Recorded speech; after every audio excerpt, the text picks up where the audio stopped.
ਸਤਿ ਸ਼੍ਰੀ ਅਕਾਲ ਜੀ ਸਾਰਿਆਂ ਨੂੰ। ਮੈਂ ਸ਼ਿਵਰਾਜ ਸਿੰਘ ਇੱਕ ਵਾਰ ਫੇਰ ਤੋਂ ਤੁਹਾਨੂੰ ਸਭ ਨੂੰ ਪੰਜਾਬੀ ਨੈਸ਼ਨਲਿਸਟ ਫੋਰਮ ਦੀ ਪੂਰੀ ਟੀਮ ਵੱਲੋਂ ਜੀ ਆਇਆਂ ਨੂੰ ਆਖਦਾ ਹਾਂ। ਸਵਾਗਤ ਹੈ ਤੁਹਾਡਾ ਪੰਜਾਬੀ ਲੈਕਚਰ ਸੀਰੀਜ਼ ਦੇ ਅੱਜ ਦੇ ਦੂਜੇ ਲੈਕਚਰ ਵਿੱਚ। ਸੋ ਪਹਿਲੇ ਲੈਕਚਰ ਵਿੱਚ ਜਿੱਦਾਂ ਕਿ ਤੁਹਾਨੂੰ ਯਾਦ ਹੋਵੇਗਾ ਅਸੀਂ ਪੰਜਾਬੀ ਗੁਰਮੁਖੀ ਦੇ ਵੋਵਲਸ ਕੀਤੇ ਸੀ, ਯਾਨੀ ਕਿ ਊੜਾ ਆੜਾ ਤੇ ਈੜੀ।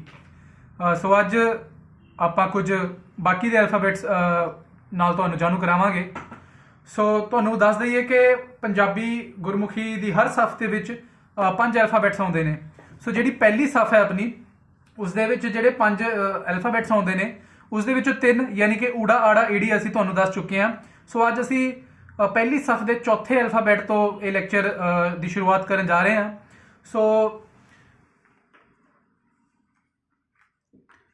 ਸੋ ਜੀ ਚੌਥਾ ਲੈਟਰ ਹੈ ਸੱਸਾ। ਸੋ ਇਦਾਂ ਸੱਸਾ ਪੈਂਦਾ ਤੇ ਸ਼ਾਹਮੁਖੀ ਪੰਜਾਬੀ ਦੇ ਜੇ ਕੋਰਸਪੋਂਡਿੰਗ ਆਪਾਂ ਵੇਖੀਏ ਕਿ ਸੱਸੇ ਵਾਸਤੇ ਕੀ ਵਰਤਿਆ ਜਾਂਦਾ ਹੈ। ਸੋ ਇਸ ਦੇ ਵਾਸਤੇ 3 ਅਲਫਾਬੈਟਸ ਨੇ, ਯਾਨੀ ਕਿ ਸ਼ਾਹਮੁਖੀ ਪੰਜਾਬੀ ਦੇ 3 ਅਲਫਾਬੈਟਸ ਦੀ ਜਗ੍ਹਾ ਤੇ ਆਪਾਂ ਸੱਸਾ ਵਰਤਾਂਗੇ। ਸੋ ਜੀ ਸਭ ਤੋਂ ਪਹਿਲਾਂ ਹੈ ਸੇ, ਦੂਜਾ ਹੈ ਜੀ ਸੀਨ ਤੇ ਤੀਜਾ ਹੈ ਜੀ ਸਵਾਦ। ਸੋ ਇਹ ਤਿੰਨਾਂ ਵਾਸਤੇ ਸੱਸਾ ਵਰਤਿਆ ਜਾਏਗਾ। ਜਿੱਥੇ ਜਿੱਥੇ ਸ਼ਾਹਮੁਖੀ ਵਿੱਚ ਸੀਨ, ਸੇ ਤੇ ਸਵਾਦ ਆਉਂਦਾ ਉੱਥੇ ਆਪਾਂ ਸੱਸਾ ਵਰਤਾਂਗੇ, ਯਾਨੀ ਕਿ ਤਿੰਨਾਂ ਵਾਸਤੇ ਸਿਰਫ ਇੱਕੋ ਹੀ ਅਲਫਾਬੈਟ ਹੈ ਪੰਜਾਬੀ ਗੁਰਮੁਖੀ ਦੇ ਵਿੱਚ। ਸੋ ਪੰਜਾਬੀ ਗੁਰਮੁਖੀ ਵਿੱਚ ਆਪਾਂ ਸਿਰਫ ਇਹ ਸੱਸਾ ਵਰਤਾਂਗੇ ਜਿੱਥੇ ਵੀ ਇਹ 3 ਅਲਫਾਬੈਟਸ ਆਉਂਦੇ ਨੇ। ਸੋ ਇਸ ਤੋਂ ਅਗਲਾ ਅੱਖਰ ਹੈ ਜੀ ਹਾਹਾ।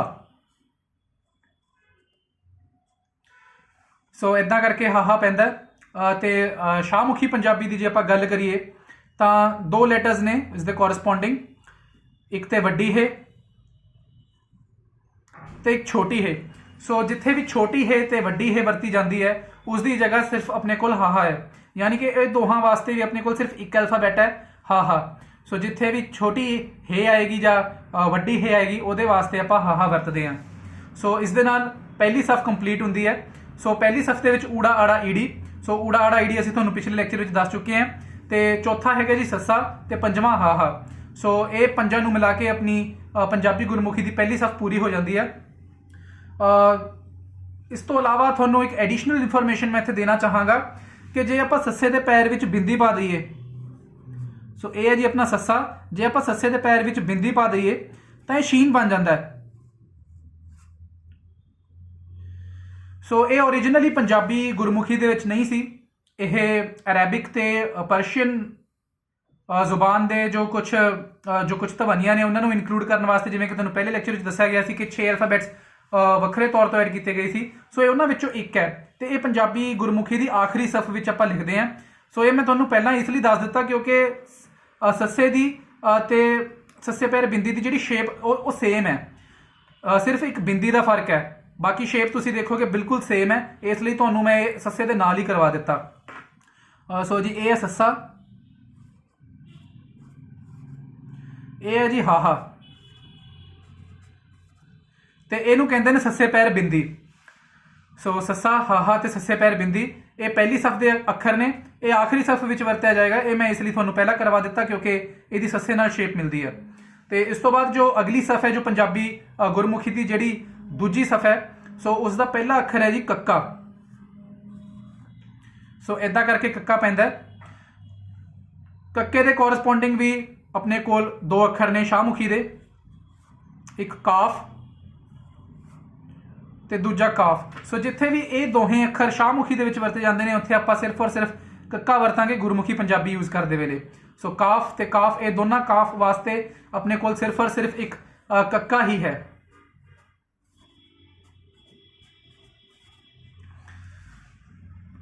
ਤੇ ਦੂਸਰੀ ਸਫ਼ ਦਾ ਜਿਹੜਾ ਦੂਜਾ ਅੱਖਰ ਹੈ ਜੀ ਉਹ ਹੈ ਖੱਖਾ।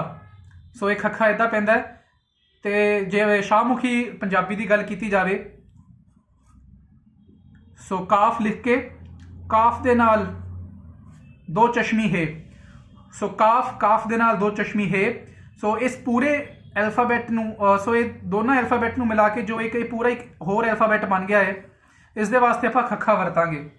ਸੋ ਇਹ ਹੈ ਜੀ ਖੱਖਾ।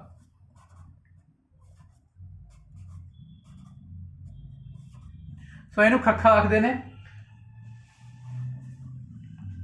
ਸੋ ਕਾਫ ਦੇ ਨਾਲ ਦੋ ਚਸ਼ਮੀ ਹੈ ਤੇ ਉਹ ਬਣ ਗਿਆ ਖੱਖਾ।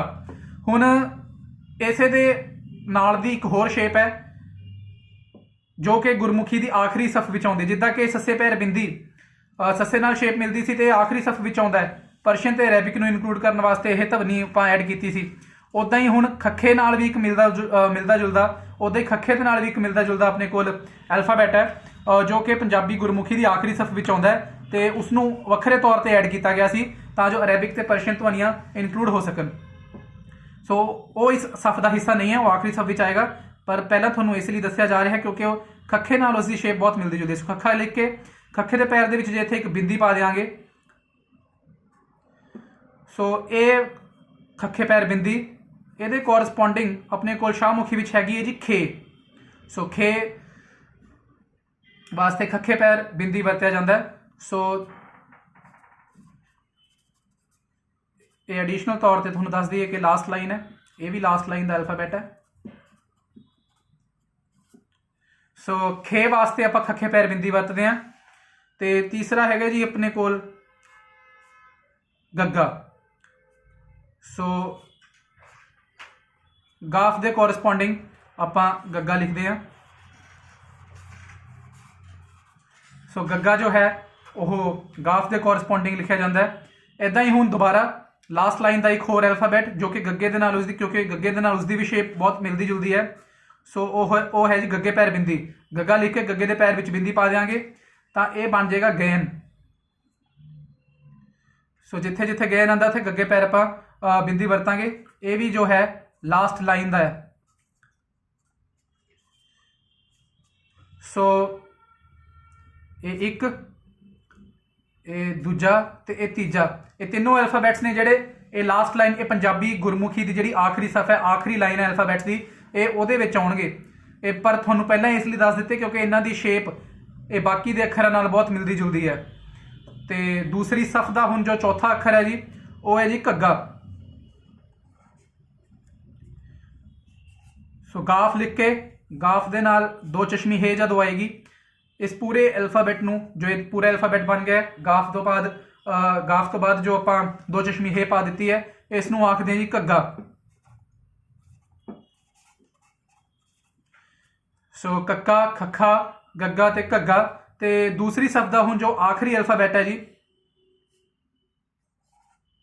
ਉਹ ਹੈ ਜੀ ਅੰਗਾ ਖਾਲੀ। ਅੰਗਾ ਖਾਲੀ। ਸੋ ਇਸ ਨੂੰ ਆਪਾਂ ਅੰਗਾ ਆਖਦੇ ਹਾਂ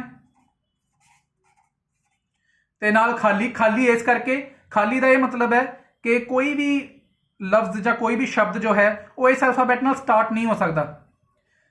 ਜਿੱਦਾਂ ਕਿ ਬਾਕੀ ਦੇ ਅੱਖਰ ਨੇ, ਜੇ ਆਪਾਂ ਕੱਕਾ ਦੀ ਗੱਲ ਕਰੀਏ ਤਾਂ ਕਾਲਾ, ਕਾਰ, ਉਹਦੇ ਵਿੱਚ ਕੱਕਾ ਜੋ ਹੈ ਲਫ਼ਜ਼ ਦੇ ਸ਼ੁਰੂਆਤ ਵਿੱਚ ਆ ਰਿਹਾ ਹੈ। ਉਵੇਂ ਜੇ ਆਪਾਂ ਗੱਗੇ ਦੀ ਗੱਲ ਕਰੀਏ ਤਾਂ ਗਮਲਾ, ਗੁਲਾਬ, ਇਹਦੇ ਵਿੱਚ ਜੋ ਹੈ ਗੱਗਾ ਉਹ ਲਫ਼ਜ਼ ਦੇ ਸ਼ੁਰੂ ਵਿੱਚ ਆ ਰਿਹਾ ਹੈ। ਘੱਗੇ ਦੀ ਗੱਲ ਕਰੀਏ ਤਾਂ ਘਰ, ਕਮੰਡ, ਇਹਦੇ ਵਿੱਚ ਘੱਗਾ ਜੋ ਹੈ ਲਫ਼ਜ਼ ਦੇ ਸ਼ੁਰੂ ਵਿੱਚ ਆ ਰਿਹਾ ਹੈ। ਪਰ ਅੰਗਾ ਜੋ ਇਹ ਹੈ ਖਾਲੀ ਹੈ, ਇਸ ਦਾ ਇਹ ਮਤਲਬ ਹੈ ਕਿ ਇਹ ਲਫ਼ਜ਼ ਦੇ ਸਟਾਰਟਿੰਗ ਵਿੱਚ ਨਹੀਂ ਆ ਸਕਦਾ, ਕੋਈ ਵੀ ਲਫ਼ਜ਼ ਇਸ ਤੋਂ ਸ਼ੁਰੂ ਨਹੀਂ ਹੋ ਸਕਦਾ, ਪਰ ਇਹ ਲਫ਼ਜ਼ ਦੇ ਵਿੱਚ ਵਿਚਾਲੇ ਜਾਂ ਲਫ਼ਜ਼ ਦੇ ਐਂਡ ਤੇ ਆ ਸਕਦਾ ਹੈ। ਤੇ ਜੇ ਆਪਾਂ ਹੁਣ ਗੱਲ ਕਰੀਏ ਕਿ ਸ਼ਾਹਮੁਖੀ ਪੰਜਾਬੀ ਵਿੱਚ ਅੰਗਾ ਦੇ ਕੋਰਸਪੋਂਡਿੰਗ ਆਪਾਂ ਕੀ ਵਰਤਦੇ ਹਾਂ, ਤਾਂ ਇਸ ਦਾ ਇੱਕ ਵੱਖਰਾ ਕੇਸ ਹੈ।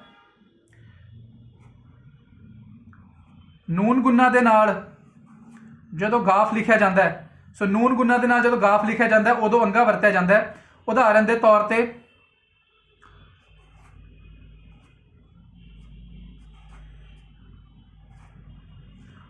ਤੌਰ ਤੇ ਕੰਗਨ। ਸੋ ਹੁਣ ਕੰਗਨ ਦੀ ਜੇ ਆਪਾਂ ਗੱਲ ਕਰੀਏ ਤਾਂ ਕੰਗਨ ਦੇ ਵਿੱਚ ਪਹਿਲਾਂ ਕਾਫ ਆਇਆ, ਫਿਰ ਨੂਨ ਗੁੰਨਾ ਤੇ ਫਿਰ ਗਾਫ ਤੇ ਫਿਰ ਨੂਨ। ਤਾਂ ਹੁਣ ਇੱਥੇ ਨੂਨ ਗੁੰਨਾ ਤੇ ਗਾਫ ਇਕੱਠੇ ਆ ਰਹੇ ਨੇ। ਸੋ ਇਹ ਨੂਨ ਗੁੰਨਾ ਤੇ ਗਾਫ ਇੱਥੇ ਇਕੱਠੇ ਆ ਗਏ। ਇਹ ਪੂਰੇ ਇੱਕ ਜੋ ਇਹ ਇੱਕ ਐਲਫਾਬੈਟ ਬਣੇਗਾ, ਉਸ ਦੀ ਥਾਂ ਤੇ ਆਪਾਂ ਗੁਰਮੁਖੀ ਪੰਜਾਬੀ ਦੇ ਵਿੱਚ ਜੋ ਹੈ ਅੰਗਾ ਯੂਜ਼ ਕਰਾਂਗੇ। ਇੱਦਾਂ ਹੀ ਜਦੋਂ ਆਪਾਂ ਲਿਖਦੇ ਹਾਂ ਕਿ ਕਿਸੇ ਮੱਝ ਦੇ ਸਿੰਗ ਜਾਂ ਢੱਠੇ ਦੇ ਸਿੰਘ ਹੋ ਗਏ, ਸੋ ਉਹ ਜਦੋਂ ਆਪਾਂ ਸਿੰਘ ਲਿਖਦੇ ਹਾਂ, ਸੋ ਆਪਣੇ ਕੋਲ ਪਹਿਲਾਂ ਸੀਨ ਆ ਗਿਆ,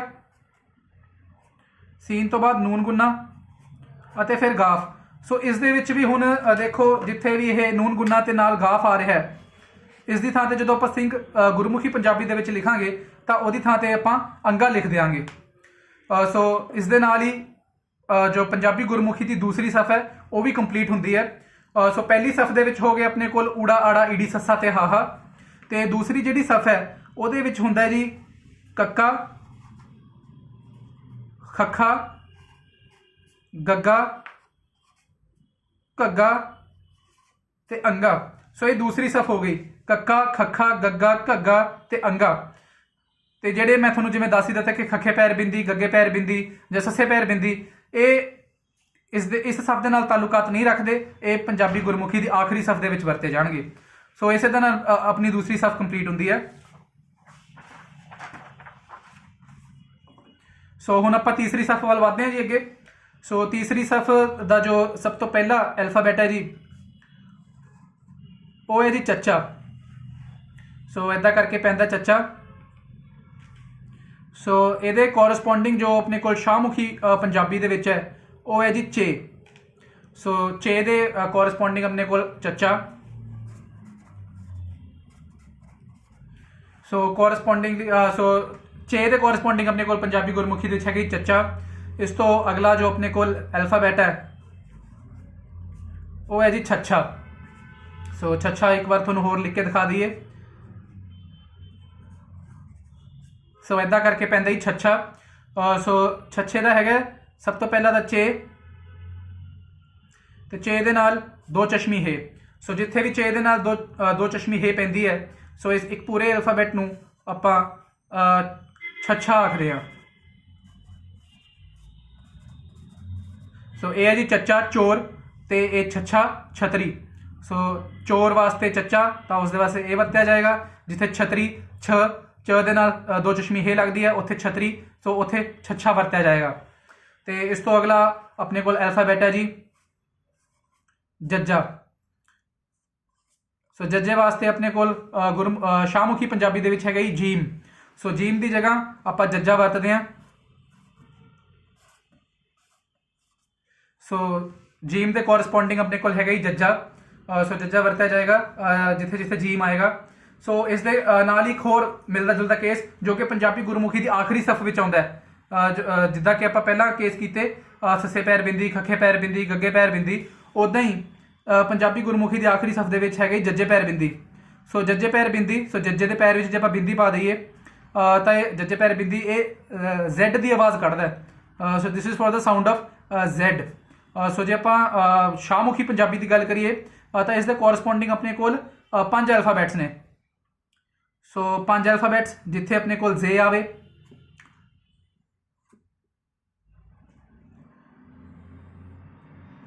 ਸੋ ਜ਼ੇ ਤੇ ਜ਼ਾਲ। ਸੋ ਜ਼ਾਲ ਵਾਸਤੇ ਵੀ ਜੱਜੇ ਪੈਰ ਬਿੰਦੀ, ਤੇ ਉਸ ਤੋਂ ਬਾਅਦ ਜੀ ਜ਼ਵਾਦ ਤੇ ਜ਼ੋਏ। ਸੋ ਜ਼ੇ ਜ਼ਾਲ, ਜ਼ਵਾਦ ਤੇ ਜ਼ੋਏ, ਇਹ 5 ਐਲਫਾਬੈਟਸ ਦੀ ਜਗ੍ਹਾ ਤੇ ਸਿਰਫ ਔਰ ਸਿਰਫ ਇੱਕ ਅੱਖਰ ਵਰਤਿਆ ਜਾਂਦਾ ਜੀ, ਉਹ ਹੈ ਜੱਜੇ ਪੈਰ ਬਿੰਦੀ। ਸੋ ਜਿੱਥੇ ਵੀ ਮਤਲਬ ਜ਼ੈਡ ਦੀ ਆਵਾਜ਼ ਆਵੇ, ਜ਼ੈਡ ਦੀ ਜ਼, ਸੋ ਜ਼ੇ ਜ਼ਾਲ, ਜ਼ਵਾਦ ਤੇ ਜ਼ੋਏ, ਇਹਨਾਂ ਦੀ ਥਾਂ ਤੇ ਜੱਜੇ ਪੈਰ ਬਿੰਦੀ ਵਰਤਿਆ ਜਾਏਗਾ। ਤੇ ਇਹ ਪੰਜਾਬੀ ਗੁਰਮੁਖੀ ਦਾ ਆਖਰੀ ਸਫ ਦਾ ਲੈਟਰ ਹੈ। ਸੋ ਅਗੇਨ ਇੱਥੇ ਤੁਹਾਨੂੰ ਇਹਦੇ ਸਾਹਮਣੇ ਮੈਂ ਲਾਸਟ ਲਾਈਨ ਲਿਖ ਦਿੰਦਾ ਇਹ ਯਾਦ ਕਰਵਾਉਣ ਲਈ ਕਿ ਇਹ ਇਸ ਸਫ ਦਾ ਹਿੱਸਾ ਨਹੀਂ ਹੈ, ਇਹ ਪੰਜਾਬੀ ਗੁਰਮੁਖੀ ਦੀ ਆਖਰੀ ਸਫ ਦਾ ਹਿੱਸਾ ਹੈ। ਇਹ ਤੁਹਾਨੂੰ ਪਹਿਲਾਂ ਇਸ ਲਈ ਕਰਵਾ ਦਿੱਤਾ ਕਿਉਂਕਿ ਜੱਜੇ ਨਾਲ ਇਸ ਦੀ ਸ਼ੇਪ ਬਹੁਤ ਮਿਲਦੀ ਜੁਲਦੀ ਹੈ, ਸਿਰਫ ਇੱਕ ਬਿੰਦੀ ਦਾ ਫਰਕ ਹੈ। ਸੋ ਇਹ ਹੋ ਗਿਆ ਜੱਜੇ ਪੈਰ ਬਿੰਦੀ ਜੋ ਕਿ ਇਹਨਾਂ 5 ਐਲਫਾਬੈਟਸ ਵਾਸਤੇ ਵਰਤਿਆ ਜਾਂਦਾ ਹੈ। ਸੋ ਅਗਲਾ ਹੁਣ ਐਲਫਾਬੈਟ ਹੈ ਇਸ ਸਫ ਦੇ ਵਿੱਚ ਝੱਜਾ। ਸੋ ਜੇ ਜੀਮ ਦੇ ਨਾਲ ਦੋ ਚਸ਼ਮੀ ਹੈ ਲੱਗੀ ਹੋਵੇ ਜਿਵੇਂ ਕਿ ਝੰਡਾ, ਝੂਠ, ਉੱਦਾਂ ਸੋ ਉਹਨਾਂ ਵਾਸਤੇ ਆਪਣੇ ਕੋਲ ਗੁਰਮੁਖੀ ਪੰਜਾਬੀ ਦੇ ਵਿੱਚ ਝੱਜਾ ਵਰਤਿਆ ਜਾਏਗਾ। ਸੋ ਜੀਮ ਦੇ ਨਾਲ ਜੇ ਦੋ ਚਸ਼ਮੀ ਹੈ ਲੱਗੀ ਹੋਵੇ ਸੋ ਉਸ ਦੇ ਵਾਸਤੇ ਹੀ ਇਹ ਝੱਜਾ।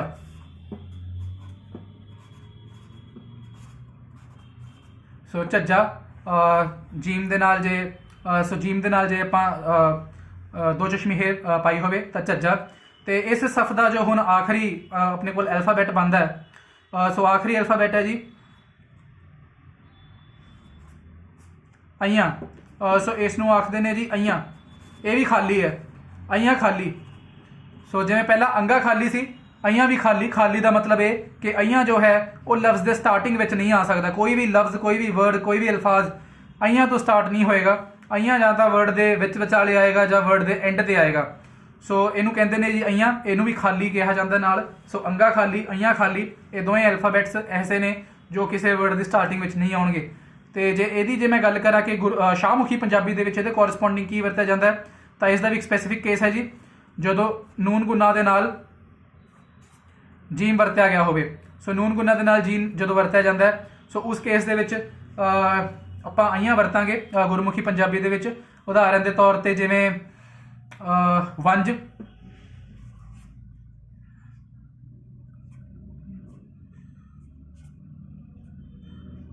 सो वंज के केस विच वंज के केस विच जो है नून गुना दे नाल जीम आ रहा है, तो उसके केस विच अइयां आएगा। इदां ही जिवें आपां बोलते हैं कि इंज ना कर, सो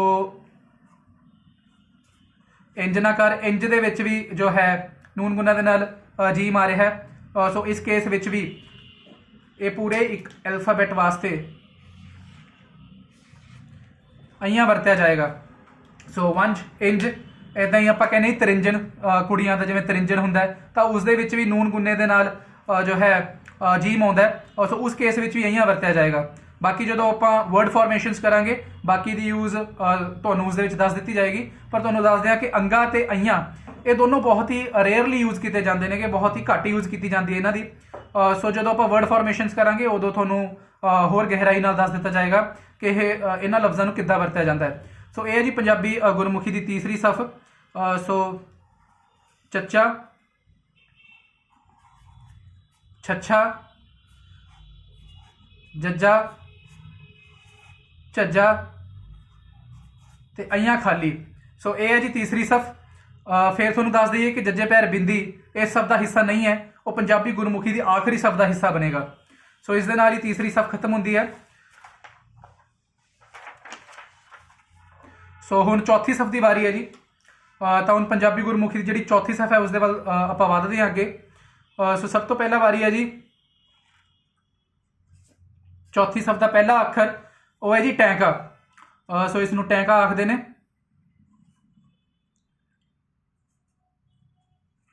सो इदा सो ये शाहमुखी का जो ये वाला अल्फाबैट है उसकी जगह पर आप टैंका वरतते हैं, टे की जगह पर। सो टे की जगह पर टैंका। सो टैंका वरत्या जाता टे वास्ते, जिथे टे आता है उत्थे टैंका। तो दूसरा हो गया जी ठट्ठा। टे दे नाल जदों दो चश्मी हे आवे, टे दे नाल जदों दो चश्मी हे आवे तो इसनूं कहते जी ठट्ठा। सो टैंका टमाटर, ठट्ठा ठंड। सो टे दे वास्ते टैंका, तो टे दे नाल जदों दो चश्मी हे आवे तो उसनूं कहते जी ठट्ठा। तो तीसरा अपना लफ्ज़ बन गया जी डड्डा। सो डड्डा थोड़ा एक बार होर लिख के दिखा दिए।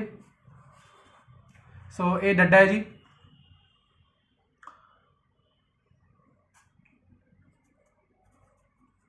सो डाल, डाल की जगह पर डड्डा वरत्या जाता है।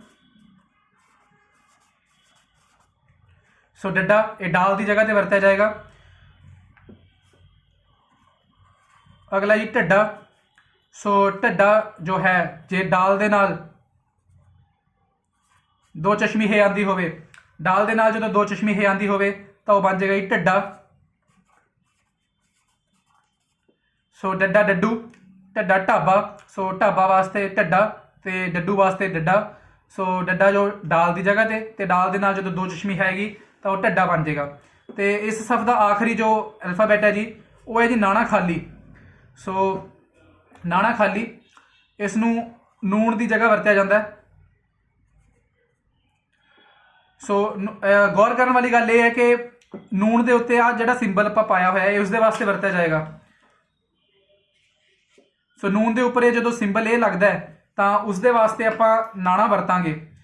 एक होर जिहड़ा सिंपल नून है, एक सिंपल नून है जिहड़ा इहदे उत्ते हुण ये वाला सिंबल नहीं है, ये एक अलग केस पांदा है। ये तुहानूं अगले लैक्चर में दस्सिया जाएगा कि इसकी थां ते आपां की वरतदे हैं।